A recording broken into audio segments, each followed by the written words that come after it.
حضرت موسیٰ علیہ السلام کا واقعہ ہے۔ جب اللہ تعالیٰ کے حکم سے آپ اپنی قوم بنی اسرائیل کو لے کر فرعون کے ظلم سے نجات کے لیے نکلے تو پیچھے فرعون اپنے لشکر کے ساتھ آیا۔ آگے سمندر تھا اور پیچھے دشمن۔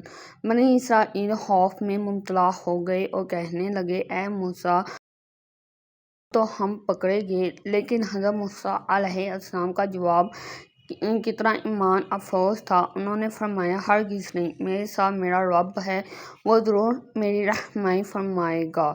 اس کے بعد اللہ تعالیٰ کا حکم آیا کہ اپنی لاٹھی سمندر پر مارو۔ حضرت موسیٰ علیہ السلام نے اللہ پر کامل یقین کے ساتھ لاٹھی ماری تو سمندر پھٹ گیا اور اس میں 12 راستے بن گئے۔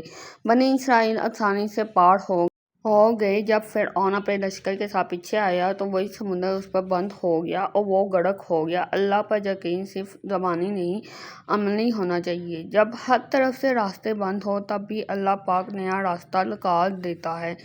سچے ایمان والے کبھی مایوس نہیں ہوتے کیونکہ انہیں اپنے رب پر بھروسہ ہوتا ہے۔ آزمائش کے وقت صبر اور اللہ پر اعتماد ہی کامیابی کی کنجی ہے۔